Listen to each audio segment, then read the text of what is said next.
Andre and I decided we would just introduce each other because we've been together 10 years now, and my wife's fine with that. I'm not going to even go there. But anyway, he is our hometown boy, our little sunshine, and the spark that gets so many people here. He's helped me get, I can't tell you how many authors, and I depend on him. After the first festival, I saw him at the Grog, and I said, listen, the last weekend in April, you are here. I don't want to hear about somebody offering you $10,000 to go to blah, blah, blah. The last weekend in April, you're mine, pal. So, and he has been. Yes, Vicki, yes. So you guys, you may catch the action. She's from Memphis. I call her MH, or the Memphis Hurricane. Well, it's been a great long ride and lots of fun, but actually it doesn't seem like it's that long, does it? No. It doesn't seem like 10 years, but anyway, here's our boy, Andre. Enjoy.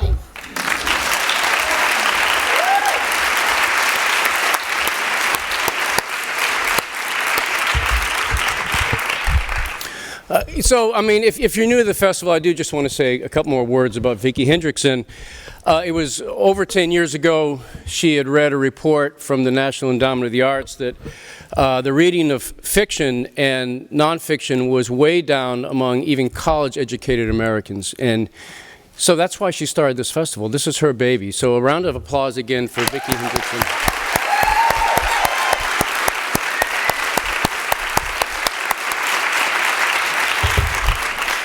And you all, thank you for coming and supporting reading and writing and books. Books. You know, what I love most about writing is not that it's so much for me, and many writers I've been fortunate enough to meet and talk to over the years. It's not so much an act of exposition as it is an act of discovery. That great line from the short story writer Grace Paley, we write what we don't know, we know. You know, so it's this free fall into consciousness. And I'm always surprised at what I find, even when I'm writing about my own damn life. And I love the essay form. I've written and published, I don't know, a bunch of them in the last 20, 30 years. And what I love most about the form is how it takes me to what I didn't know I knew or thought or feared or felt, or was running from, or surrendered to in my own existence. And I have to say, before we continue, I hate doing this, but a few of you are looking at your gadgets, and I have a short Irish fuse about that. And let me explain, it's not about me. I'm actually not an egomaniac. I am so saddened by these screens in our hands. I love Google, don't get me wrong, I love my laptop, I use Google every day, but I am really saddened at, I live in airports. I travel 100 times a year, and you've seen it. You're there. 400 people in a terminal, 395 are staring at screens in their hands. I want to run naked down the room and steal their wallets. You go to the restaurant, and a husband and wife are sitting across from each other staring at screens. I feel like we're all Stepford people. We're all Stepfords. We're all stoned, and no one's talking to each other. So forgive me, but I do this every time I talk. And I was talking to 700 librarians in Pennsylvania. I said, I won't have to tell librarians not to tweet, twat, whatever the frig it's called. Like 80 of them are doing that while I'm trying to communicate. But my own view is that it actually has something to do with literary festivals. You know, Tim O'Brien, the writer, so please, just don't, you know, if you have to text, just leave. I think it should be like having to urinate. You're not going to do it right here. Just leave. That's all. Thank you.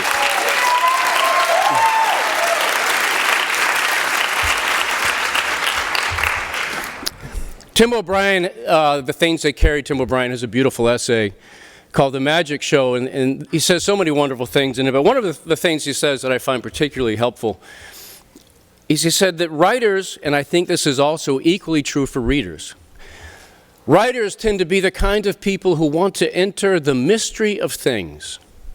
Isn't that beautiful? Just enter the mystery. So I was asked by an editor of an anthology, he had asked 25 or so or less male writers to write about being fathers. And I have too much to say on this subject. I feel like my life began after my wife Fontaine and I started to have our three kids. But I wrote something, and look, also back in the old days, before these things also killed our attention spans, don't get me started, readings used to be 35, 40 minutes, an hour, and we don't do that anymore. So many writers I know, some really great writers, they won't even read. Oh no, no one listens anymore. If I read for 10 minutes. And I've shortened them to 18 minutes, but I'm going to read for 3 hours right now, and I hope that's okay. No, it's a long essay. I've shaved like 3 pages off it, but it's going to take like 28 minutes, and I hope that's okay. It's called The Door. And thank you again for being here. This was our first night home from the hospital, my wife recovering from her C-section, and something was wrong. Our baby cried right till dawn, only taking a breath to be fed when I carried him to his mother's breast in the darkness. Then I'd hold him to my shoulder and pat his tiny back, though he never burped or spit up. Instead, a labored grunting noise would come from his small mouth near my ear, and then he'd start crying again. What was strange was how he felt against me. I'd held babies before, most recently my youngest half-sister, and in my arms she felt soft and pliant, too pliant, and I was always careful to cradle her head and neck against my palm. I did the same with our newborn son, too, except there was something about his torso. It was his stomach. It felt as hard and bloated as a wineskin about to burst. Early the next morning, I called my brother Jeb and told him I wouldn't be in till the afternoon. We were remodeling a house in Charlestown. My younger brother, a far more skilled and experienced carpenter, was my boss. Everything all right? Yeah, our baby needs a checkup. Already? I did not want to tell him that we feared something was wrong with our son. To say this would make it true. Later that morning, his pediatrician examined him and told us he just needed to pass gas. I said, then why won't he? Our doctor shrugged. Give him some time. We took her at her word. When my wife Fontaine got pregnant, we've been married nearly 3 years. She's a modern dancer and choreographer, and those years she also worked as a part-time dance instructor and self-employed upholsterer of furniture. We lived north of Boston in a small apartment in the house of her former high school art teacher. In the basement, Fontaine had a workbench and a sewing machine, and some nights when I came home from my own jobs as a carpenter and adjunct writing teacher, I'd find her down there tying down the springs of a wingback chair or pulling buttons back through a frame to create diamond tufts in a brocaded fabric that often cost more per yard than we let ourselves spend on gas for our one car, an old VW. We never made much money, but it was enough. It was a life of making things, a dance performance, a short story or novel, a chair, a deck, a new kitchen or bathroom, which sometimes paid me a bonus, that Fontaine and I would then blow at a restaurant with friends, many of whom spent their days making things too. She and I made love quite often, and we ended up making this baby, Austin Christopher Dubus. The afternoon she told me she was pregnant, I was lying on the couch in our small living room trying to summon the will to get to my writing desk. It was early spring, the cold rain falling outside, and had already spent over 8 hours demolishing a bathroom, hauling out the old sink, toilet, and bath, ripping horsehair plaster and lath down to the studs, clearing between the bays the shredded newspapers used for insulation 100 years ago. I wore a mask over my face for the lime dust, and I'd taken my flat bar and yanked every square-cut nail from each stud before ripping up the half-rotted floor planks over the joists, exposing ancient pipes for the plumber coming first thing in the morning. That winter and spring, I worked for Yaron. He was an Israeli who'd been in the army when the Egyptians bombed them in the desert. He had deep eyes, long black hair, and a mustache, and he looked, and his shoulders were forever hunched as if he was still bracing himself to be blown to bits. He had a heavy accent, and his constant answer to any question about work or life was, why? It's not worth it. It's just not worth it. Yaron was married and lived with his wife and 2 young daughters in a cul-de-sac in the north end of town, an antiseptic neighborhood of nearly identical houses with matching 2-car garages. Every morning at 6:45, he would pick me up and we'd ride to the job site together. I was 32 years old and he was 10 years older than that. One gray morning, both of us sipping from styrofoam cups of hot coffee, he told me about the black and white photographs he used to take in Europe, how he had an exhibition of them once in London, how that's what he thought his life would be, a life of art. What happened? I fucked my wife and had 2 kids. He shrugged and changed the subject. I couldn't imagine using that word when it came to making love with my wife. And he may have started talking about the job, about strapping and sheetrock and electrical outlets, things that honestly bored me. I've been doing construction work off and on since leaving college, but I never felt called to do it. Those years, I wasn't even that good at it. When I began writing fiction in my early 20s, I made the decision to avoid jobs where there was room for advancement up some invisible ladder to greater responsibilities and more money. I was afraid they would define me and my life and would rob me of the time and energy I'd need to teach myself to write. Also, I preferred to write in the mornings, so I often took night jobs, working as a halfway house counselor, an office cleaner, a bartender, and for 6 months when I was 22, I worked for a private investigator and bounty hunter. I really did. It's another essay. The last job I'd had before I got married was as head bartender at an Irish pub in our small town on the Merrimack River. I worked 4 nights a week and had 7 mornings to myself. But Fontaine's life happened during the day, and I did not want us to be on 2 different schedules, never seeing much of each other. I'd also just published my first book.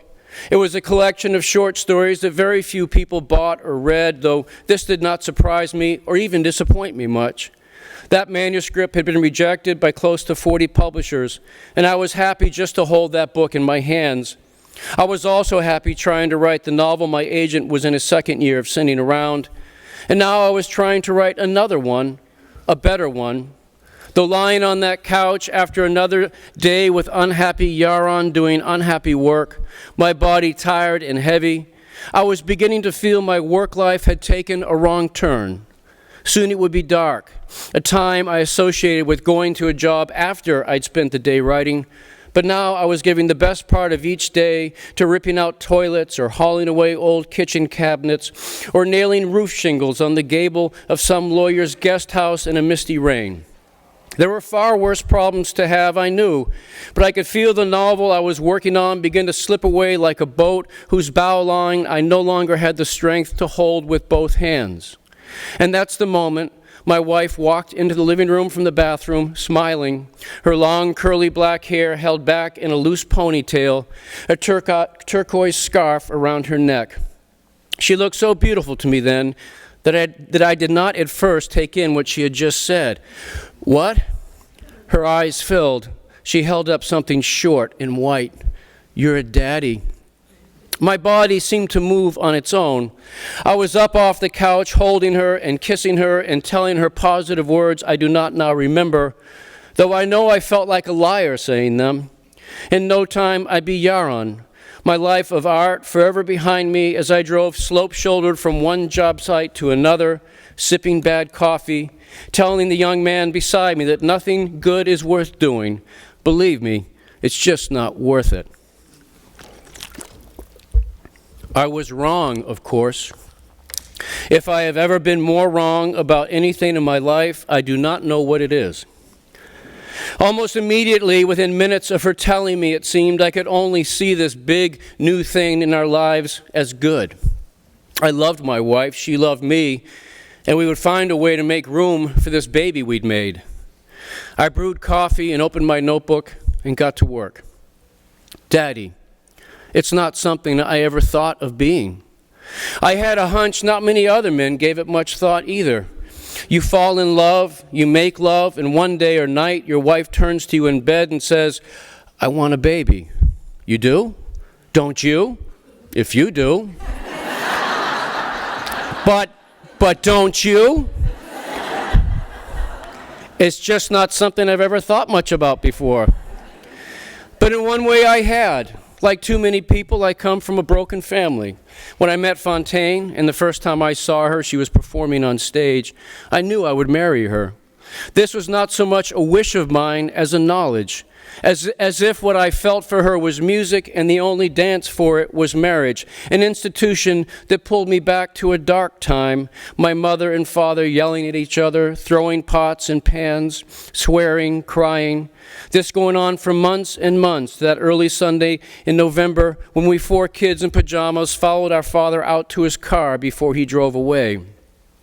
When I heard the word marriage, yes, I thought of kids, hurt kids, lost kids, kids believing if they'd only been better kids, their mother and father would still be together, kids who pretended it wasn't their fault. I really want a baby, honey. I want to go off the pill, okay? Okay. A few days after she told me this, I drove to my father's 9 miles east. He lived alone in a small house on a hill overlooking a 2-lane road and the rise of a grassy slope, its ridge a thick stand of maple trees. 6 years earlier, my father had pulled over on the highway to help 2 people hurt in an accident, and he'd been run over and suffered 34 broken bones, 1 leg pulverized, the other so damaged it had to be amputated just below the knee. It was late afternoon, and I knew he'd be finished with his day's writing and working out, exercise as he did with dumbbells from his wheelchair.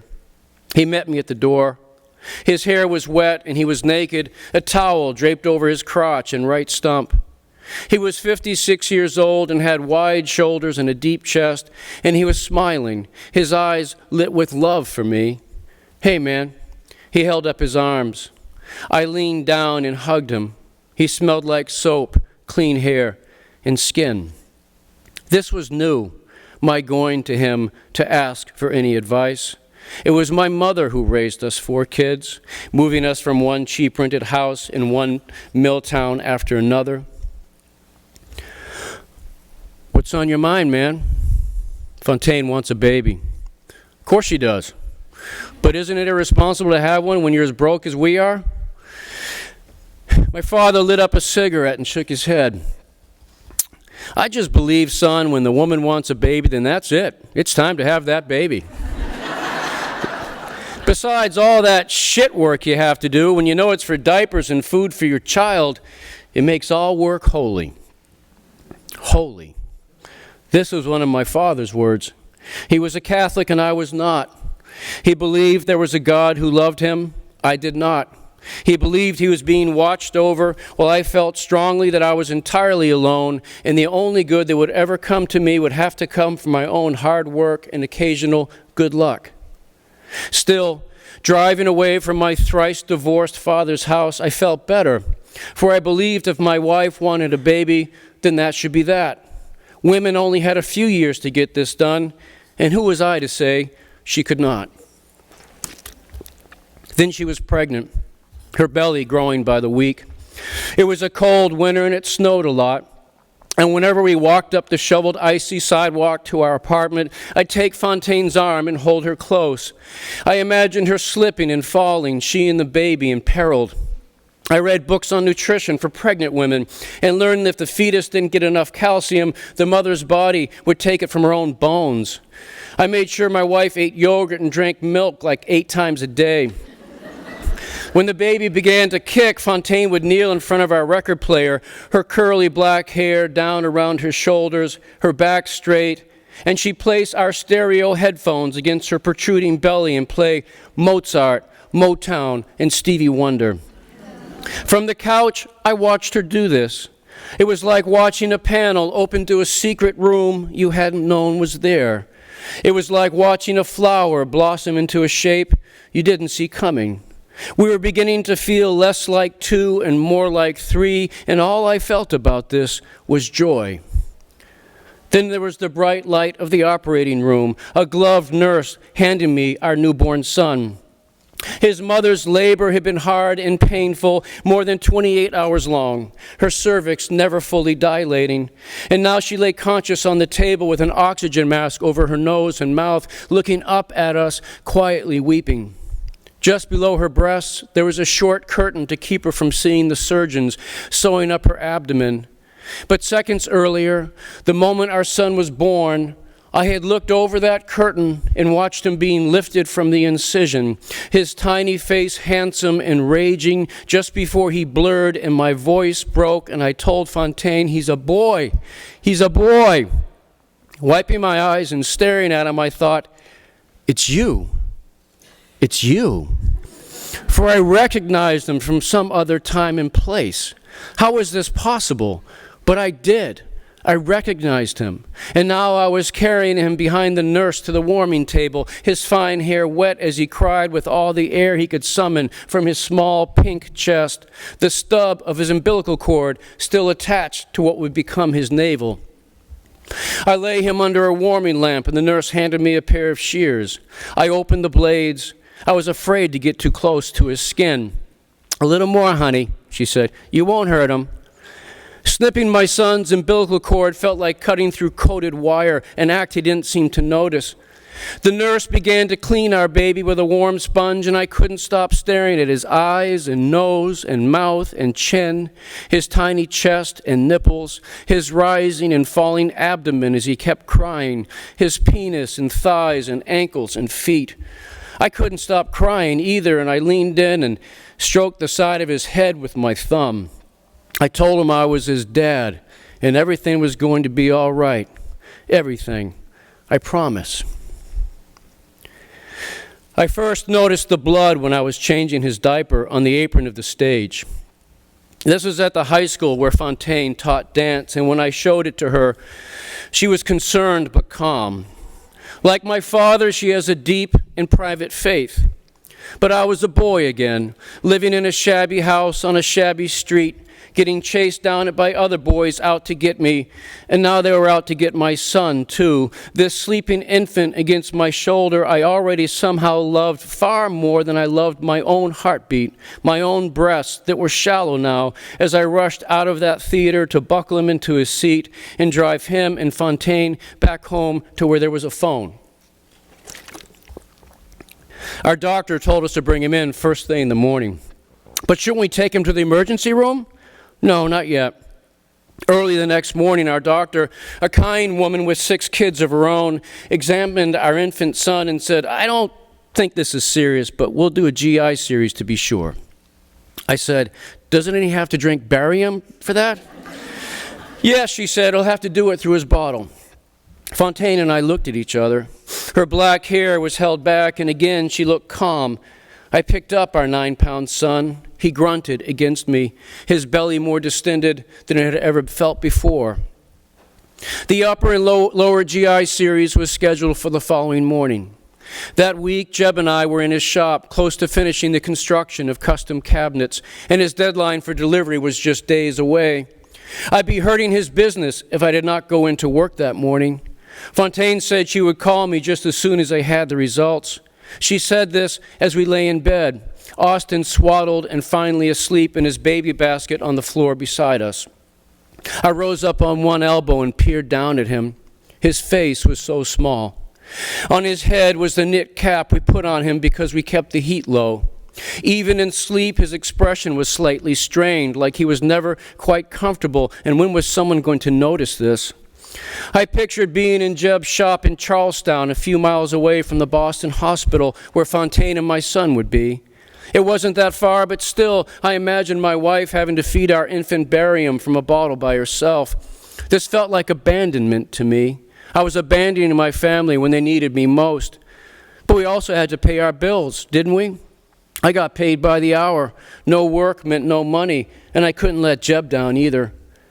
Fontaine was beginning to drift off against me, but I climbed out of bed and wrote the phone number for Jeb's shop on a piece of paper. I placed it under her car keys on the kitchen table, then knelt at Austin's basket. I leaned down and kissed him lightly on his small forehead. He smelled like clean skin and wool and something sweet I couldn't name. Minutes later, lying in the dark beside my wife, I prayed for the first time. If I prayed even once in my life before this moment, I do not recall doing so. But now I was silently asking God to help our son. Please, let this not be serious. And if it is serious, please, whoever you are, whatever you are, please heal our baby of it. I felt like a hypocrite. But as I closed my eyes, I also felt just a little bit better, even if I did not believe anyone or anything was truly listening or cared.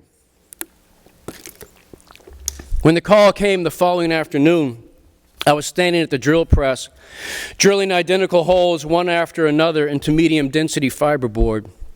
On the other side of the shop, Jeb was gluing and clamping together cabinet boxes, a smoking cigarette between his lips. And his partner, Bob, a quiet man with 2 grown kids and an ex-wife, had just finished ripping maple stiles on the table saw and switching it off. And that's when he heard what I did not, the black phone on the wall ring. My job was simple, but the holes had to be perfect. And even though I seemed to be boring into the center of each penciled X my brother had drawn for me, I kept seeing Fontaine holding our son in her arms, trying to get him to drink some chemical element that probably tasted terrible. And then what? Was our baby put into some kind of X-ray machine? I didn't know, and it felt irresponsible to me that I didn't know. Andre, Bob's deep voice, his hand on my shoulder. Your wife's on the phone.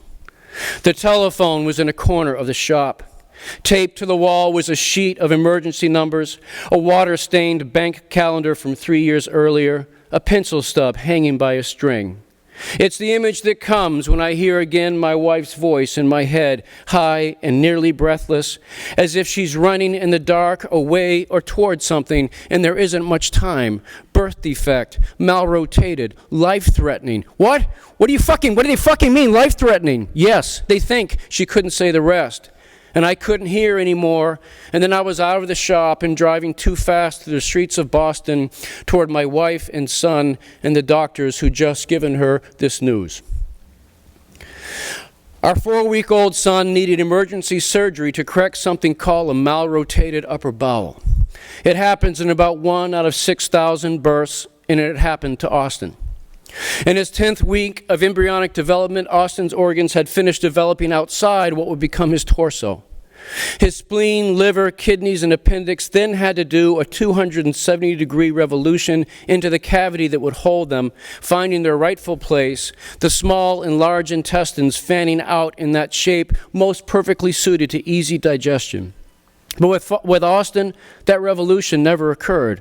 The organs, while functional, went into the wrong places, and the intestines twisted and bunched and never fanned out the way they should have. Most babies who experience this die, or the diagnosis comes so late their intestines no longer work, and then these children are hooked up to medical machinery for as long as they live. I no longer see the face of the surgeon who told us all this. I only see his assistant, a man my age then or younger, tall and pale-faced and wearing black frame glasses.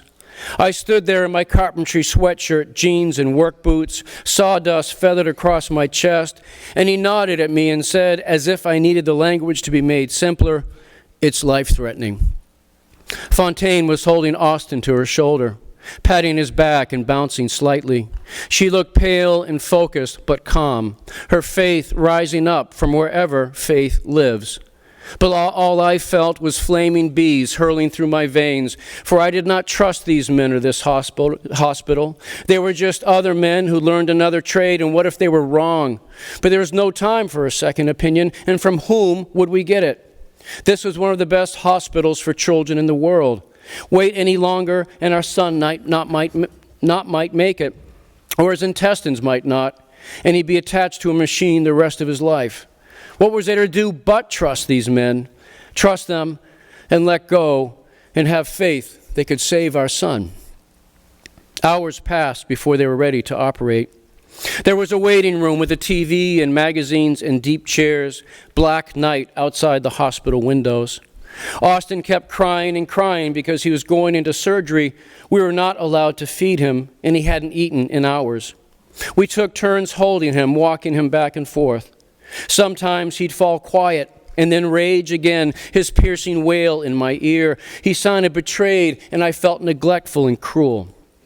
A nurse finally came in and told us they were ready. She pointed to a wing of the building where the operating rooms were, and Fontaine and I hurried in that direction, Austin against my chest and shoulder. This faster movement calmed him down, and he seemed to take in the swinging doors we passed through, then the empty, quiet corridor, only a third of its overhead lights on. Against the wall in the shadows were 3 or 4 gurneys. Their mattresses were stripped, and Austin stared at them. Fontaine and I just stood there. I heard the faint buzz of the fluorescent lights above, nothing else. Fontaine may have said something about us being in the wrong place, I'm not sure, but now there were voices, low and feminine and cheerful. Then soft footsteps, 2 women in surgical blue coming around a corner toward us. They were smiling and they both had their hair tucked up, cotton masks hanging beneath their chins. They introduced themselves as our son's anesthesiologists. There was the shaking of hands, their eyes on Austin, and one of them took him from my arms while the other handed me a clipboard with a form on it. You just have to sign this and we'll be off. Fontaine and the doctors began to talk about Austin's curly hair, his handsome face. But I was reading the form as quickly as you'd run barefoot over smoking embers. Accidental death, not responsible, no liability, etc. I signed and handed the clipboard to the one who wasn't holding Austin. Then they were walking away before I could kiss him or touch him, both women holding him between them, his small head erect on his neck, his tiny back straight as they carried him into deep shadows through another set of swinging doors that opened and closed swiftly behind them, Fontaine and I turning to each other, holding tight, our crying echoing down the hallway. When Austin was 2 days old, his troubles diagnosed. Fontaine slept all afternoon in the bedroom recovering, and I held him swaddled in my lap in a rocking chair I'd pulled over to the gable window. Outside it was snowing, the wind kicking up every few minutes and gusting against the glass. I'd turned the heat up, and now I was rocking gently back and forth, staring down at our son's small face and hands and fingers. Sometimes I'd look out the window at the snow, but not for long. I couldn't stop staring at the sleeping face of this child we'd made, this child I somehow already loved more deeply than anyone I'd ever known or loved before. A phrase came to me, words it seemed, for what was happening to me that afternoon, when nothing felt more important or pressing or essential than what I was doing at that very moment, holding our child, keeping him safe and warm. State of grace. I don't know where these words came from, and I did not know what they meant, but they moved through me like notes from an old cello miles away. Hours later, when Fontaine had woken and was breastfeeding Austin in bed beside her, I took down our dictionary and looked up that phrase. The first definition I read was this: to be surrounded by God's love. God. Part of me resisted this, and another part, well, it just did not. Fontaine and I sat in that waiting room and we waited. If there were other people there, I do not remember them. If any of our families came, I can no longer summon who they were. But I see the flat light of that room, my reflection in the night windows of the hallway I'd pace every 10 or 15 minutes. It was long and empty, and as I walked it, there was the heavy-shouldered, hollow-chested feeling that I was being punished for that late afternoon nearly a year earlier when I lay on our couch and Fontaine came into the room looking so beautiful and happy to tell me of this unspeakable gift coming to us, and my very first response, before all that came after, was to reject it. The sins of the fathers are visited upon the sons. The Bible now, a book I'd never read and had no intention of reading. But I had no words for the limitless love I felt for our son, or the shadow side of this love, and I needed some. I remembered Hemingway. When you have a child, the world forever takes a hostage. And there was Rilke, too. Beauty is the beginning of terror, which we are only just able to bear.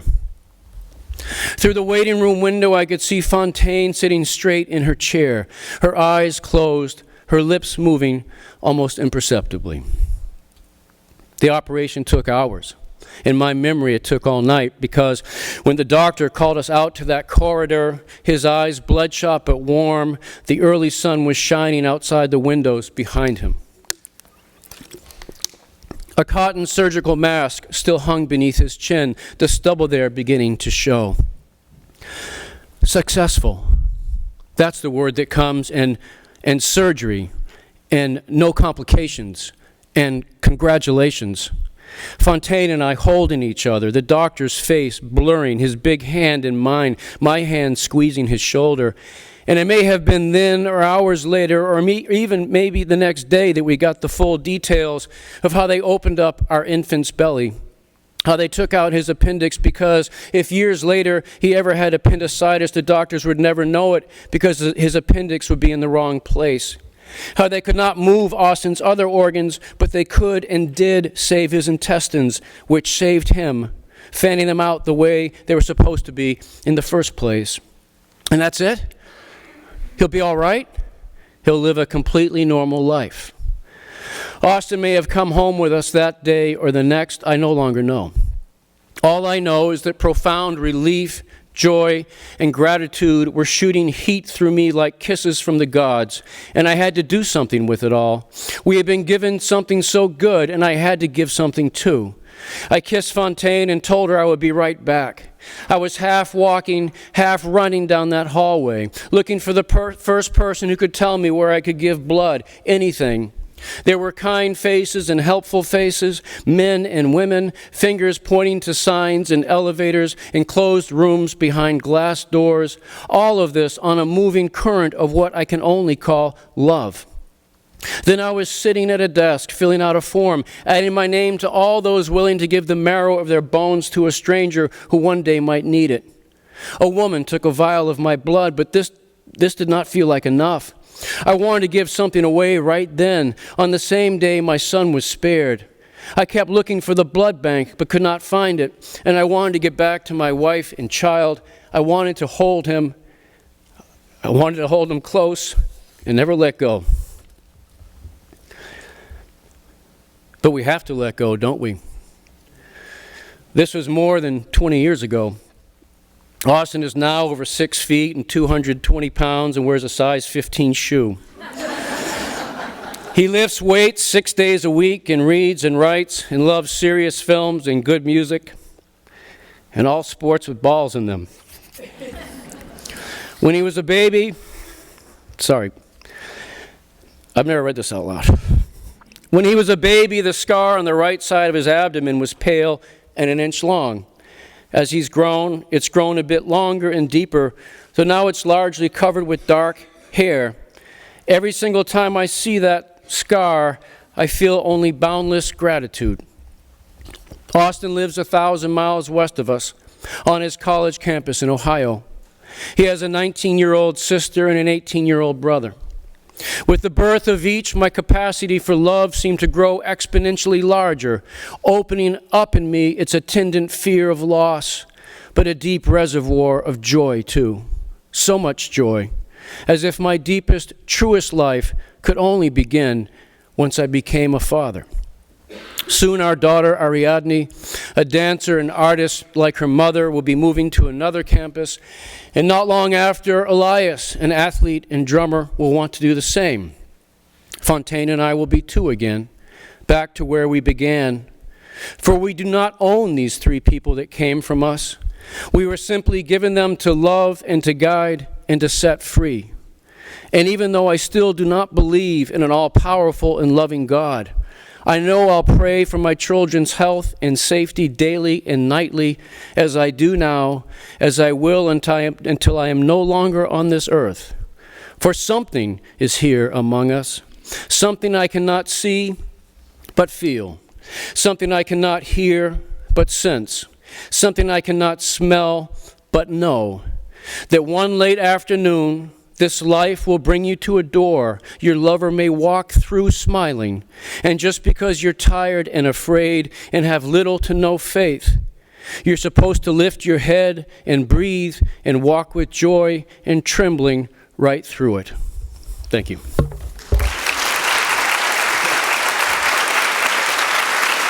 Oh, Lord. Jesus. Thank you. Thank you. Jeez. God. Thank you. Thank you.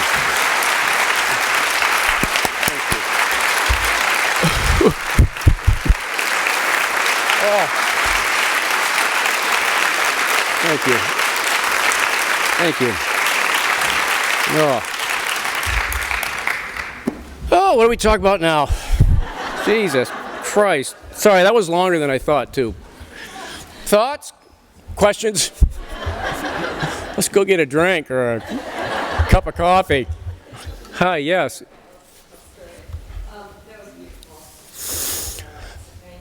Thank you. Anyway, I want to ask about writing essays, like writing memoirs, reading memoirs. So you're telling mostly first person your experience, but covered with dialogue. Could you just talk a little bit about that? About dialogue. Not just where you decide. Yeah. You know, the truth is, what's your first name? Rochelle, we've met. Yeah, nice to see you again. Rochelle asked, well, what about dialogue when you're writing about your life? Well, I think it has to be very sparing. I read a gorgeous memoir a couple of years ago, and the only thing that bothered me about it was there were like 3 or 4 pages of straight dialogue. 40 years ago. Ain't no way you remember all this. No. And I do believe that if the word memoir is beneath the title, or if it is a personal essay about something that actually happened to you, there is an ethical contract with the reader. You're not going to make shit up. You cannot make stuff up. At the same time, there's poetic license. You know, I mean, in my memoir, Tony, there's a very pivotal day in my own life about violence that I still remember as a gray spring day. Maybe the sun was out. Maybe I could go on Google weather, which I'm not going to do and find out. But for me, it was still a cloudy day, and I'm going to keep those clouds. But I can't make up other things. And I'm not making that up. I still see the gray. So when it comes to dialogue, Rochelle, I do think it has to be sparing and short, and I think you have to work really diligently, at least I try to write what would have been said in the way that the person I'm remembering would have said it. But then I get in and get out, man, just like a sucker punch. Not that I've ever done that. Does that make sense? Because, you know, as you're talking, you're giving us your experience, and you're looking at a whole book like there's something reading the Temple dialogue, but I also realize it's like talking about your wife, your son, it's almost like they are characters, like how do you decide how much to describe them, or is it really don't make those decisions, you're just talking through their heart? Well, when you say that there are characters, and when you talk about describing them, are you talking about the line about how deeply you go into their lives?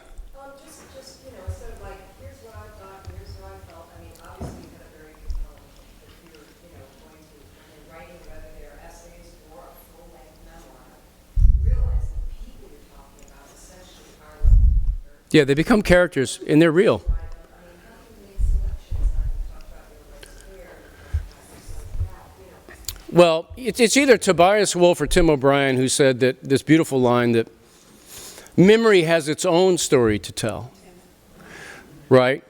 I mean, my sister's sitting right here. By the way, my sister Suzanne, who runs the Jeannie Geyer Crisis Center and saves women's lives all year long.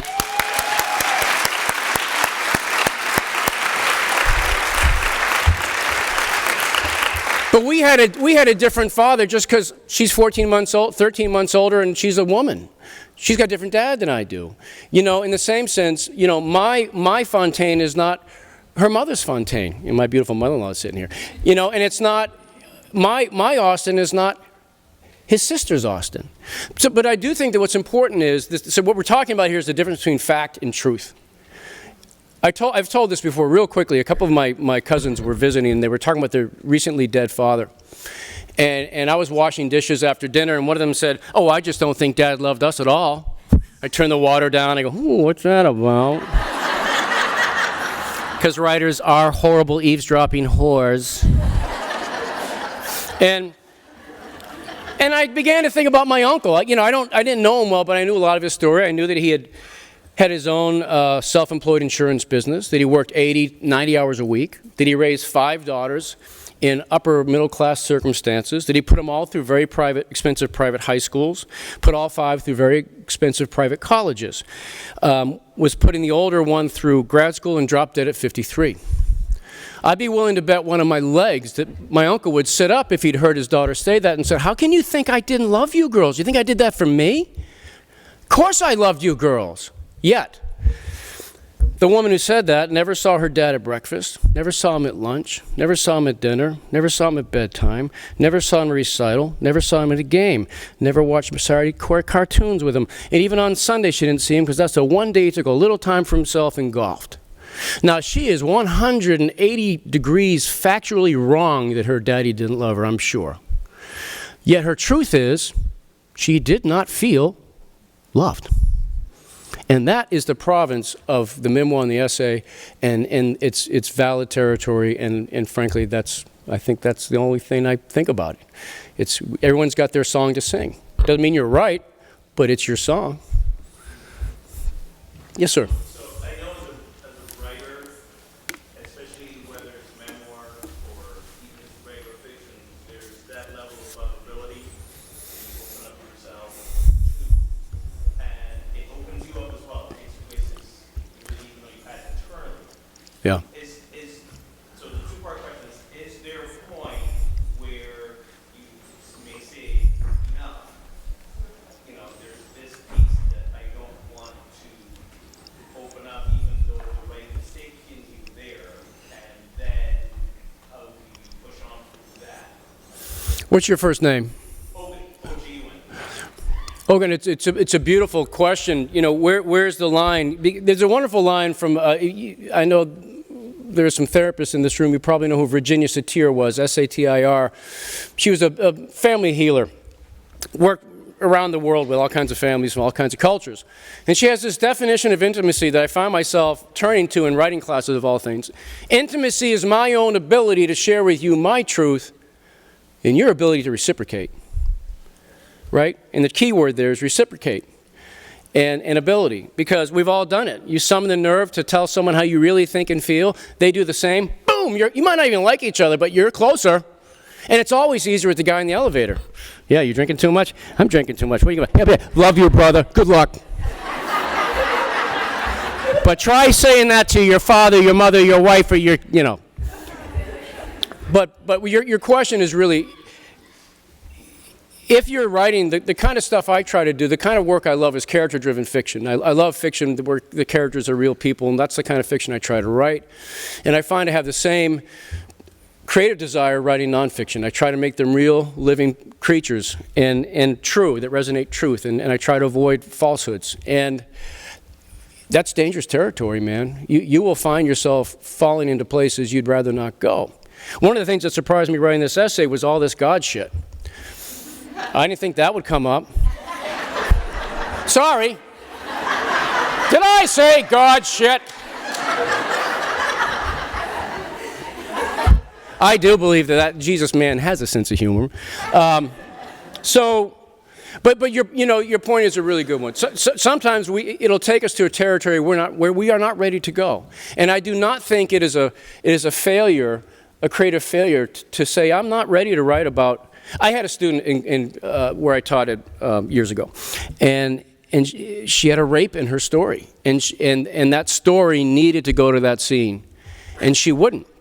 And so it was pretty clear what was going on, and I in my office, I asked her, look, can I ask you a personal question? She said, yes. I said, were you raped? She said, yeah. How long ago? 5 years ago. Well, I have a hunch you're not ready to write about it because you're not writing about it. So I gave her a test. I want you to write this rape scene in infinite detail and bring it back to me. And she called and said, I can't. I said, then there's no failure in just moving on. Maybe you need 25 years. There are some moments in my memoir telling you I had to have 40 years behind me before I wrote. 40 years. And so I do think I'm of the belief we have to let the writing drive and take us wherever it goes, but that doesn't mean we have to go there if we're not ready. And once we are ready, go there. And it's actually respecting the power of writing to do that. It's not a cop-out. Does that help? Yeah. Okay. Yes, kind lady. A question about the structure of that essay. You started with the crisis and as a infant in crisis, and then you wove all these wonderful portraits and times and realizations. How did you come up with that structure? To what extent was it a thought out kind of thing? No. What's your first name? What's your first name? Jean. Hi, Jean. Thank you. Thank you for that compliment. I never think these things out. There's a great line I quote all the time from Richard Bausch. He says, if you think that you're thinking when you're writing, think again. Said you're much closer to the dreaming side of your mind, so dream it through. And I always try to work that way. I found that if I've ever tried to think out or plot out anything, what I'm doing is reducing it. You know, Faulkner was asked late in his life, what do you need, sir, to do what you've done? He said, well, it ain't talent. And he was serious. He said, I used to think it was talent. I don't think that's the main thing you need now. And it's a famous answer, and I know a lot of you probably know the answer. What Faulkner said was it's curiosity. And his exact phrase was curiosity, insight, to wonder, to mull, and to muse why it is that man does what he does, whether you've got that or not, talent makes no difference or not. So for me, Gene, I always begin, and this is weird, right? Well, how can you be curious about your own life? I'll tell you how. Anybody can come up here and we can say, I was born here, I went to school here, I married so-and-so, I worked here, I retired here, I've got grandkids living there. But just because we know what happened doesn't mean we know what the hell happened. Remember that summer Uncle Tommy went to Walpole for like 3 years? What was that about? Right? And it's that, so it's information versus experience and facts versus truth. And so if you look at the word to remember, the opposite is not forget. It's chop, chop, chop. The opposite of remember is dismember. To remember means to put the pieces back together again. So Gene, when I was given this assignment to write about fatherhood, it was a mountain. I have so much feeling about it. Too much to say, too many images already. Not too many, I want like 500 trillion more. But Flannery O'Connor, in her essay, The Nature and Name of Fiction, there's a certain grain of stupidity the writer can hardly do without. Isn't that great? And that is the quality of having to stare. And she goes on to say that writing is waiting. And I've learned over the years, if I just show up with authentic curiosity, not trying to say something, but trying to find something, something will show up. And it's not even usually what I want to write about. And Blaise Pascal said, my wife says, honey, you have no wisdom of your own. It's like a Rolodex in your head. It's called attribution. Blaise Pascal said, anything written to please the author is worthless. I hate that because I think he's right. So in this case, I stared, and what came was remembering the piece coming back. The first piece that came, Gene, was feeling my infant son's hard, drum-like belly of air against my own body, and feeling instinctively, this isn't normal. And it was one of those rare moments where it's really structured the way I wrote it, but usually it's not. You know, it's written in one form and hacked to pieces and revised. But thank you. Kind sir, I believe I know your name. I don't know why I'm doing the Irish. He's Scottish. So I'm wondering, did you also write an essay about Ariadne Ginsburg? I did. And so I'm wondering, how was the flavor experience psychologically? Was it different from being a young daughter as it was with a son? I mean, how was Well, my friend Ian is the parent of a daughter and two sons, and so and I'm sure there are many people who are gifted with both genders. I have to say, and this cuts me to the quick to say it, I have far more fear for my daughter's safety than my son's. Because she's born with her anatomy, she will always be more of a prey than my sons will. And that gives me infinite sadness and rage. And when I was writing about her birth, you know, that whole, when the world takes a hostage, from Hemingway, when you have a child, the world forever takes a hostage. Yeah, well, and when it's a girl, the friggin' galaxies take a hostage. And I hate all men. And I want to kill them all. Frankly. But we're close, man. We have great talks. I says, you know you weren't here. You weren't here just to be sexually desirable to these bastards with penises. You do know that! Dad. Yes. She does know that, by the way.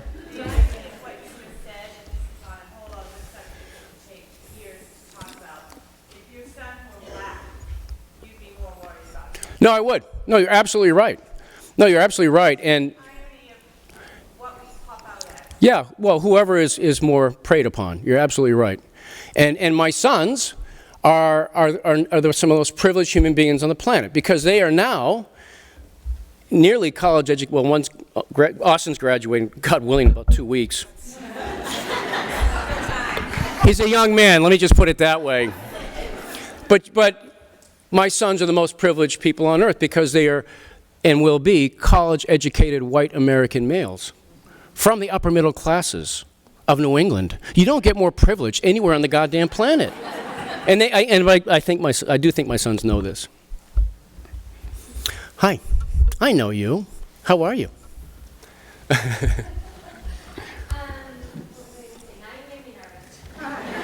Okay, next question. So, all of your writing is really fantastic, but your essay writing is so moving and so beautiful. I wonder if you enjoy writing articles. And will there be a class? She was just really going on about how much she likes my essays.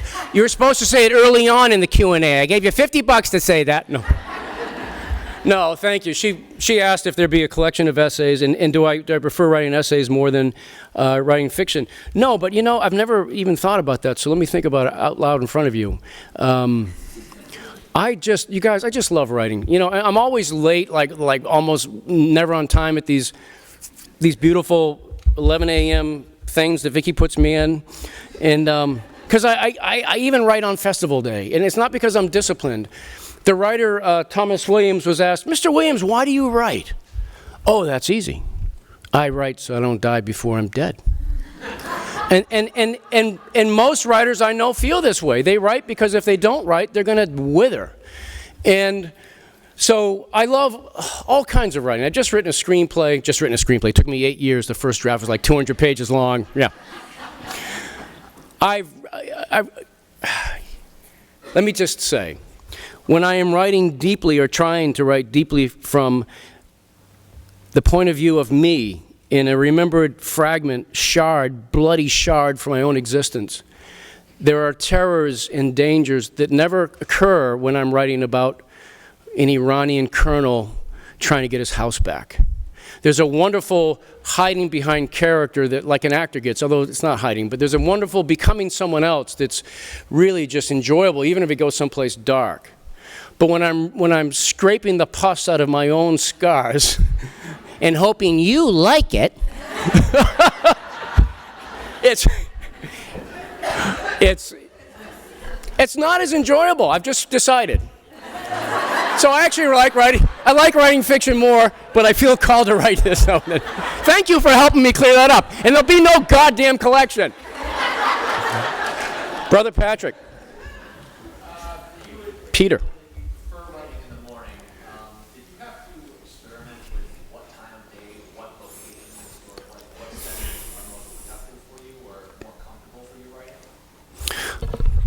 That's Peter Walsh. He's a very gifted graphic novelist, one of my graduates from UMass Lowell. I would just like you all to know.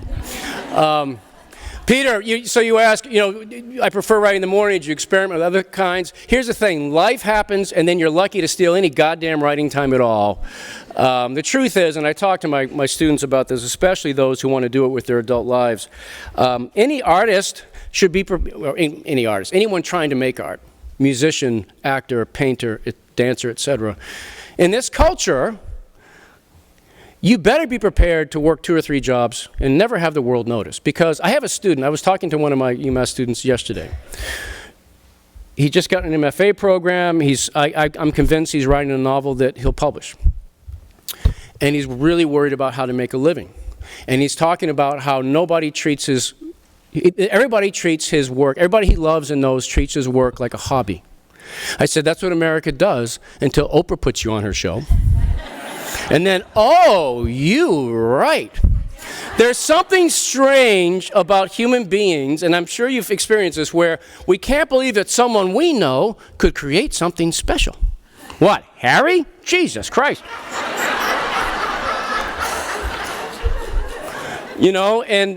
And so the cards are really stacked against you. in this culture, you really must steal your time and not apologize for it. I don't believe in stealing it from your kids, maybe not from your spouse, but everyone else. Steal it. I discovered in my own writing life that for years I worked as a carpenter, and the writing didn't care if I was tired. The writing didn't care if I was having a writing session after 10 hours of carpentry or if I was 10 hours sleep and a Saturday morning with 3 hours ahead of me. It didn't care what state I was in, which is a real piece of learning for me. It didn't care whether I was tired. It didn't care whether my marriage was in trouble. It didn't care whether I was flush financially or broke. It just wanted me to show up. And so I just show up. Yeah. Should I take one or two more? Yeah, the clock. I'm getting the hook. Davis just went like this. Lovely Adair. Maybe you should be the last one. Well, I want to know, when did you write this essay? Where can we find it published? And when are you going to put together your own essays? She just asked that. Adair is also a wonderful writer. Well, you know, I've written and published a lot in the last few years. This isn't a book that's still out. I don't even know who published it. Berkeley Books. It's called When I First Held You. A bunch of male writers, Dennis Lehane, Anthony Doerr, Andre Ass, a bunch of guys. And so it's out, When I First Held You. You know, it's funny. Well, we'll end on this because it's about art and commerce and life and truth and beauty. I actually do want to publish a collection of essays. My father, the great short story writer, had 2 beautiful collections of essays, and he was really beautiful at it. And I do like writing them, and I'm writing 2 as we speak. But they don't make money. So I said to my agent, "Hey, how about a collection of essays?" No. Well, can you at least ask my editor about it? Well, finish your novel first. Well, after the novel, can you ask my editor? Well, you have another novel you're going to work on, right? Well, but I'm going to publish one anyway, because the hell with commerce. Here's to art, truth, and beauty. Thank you.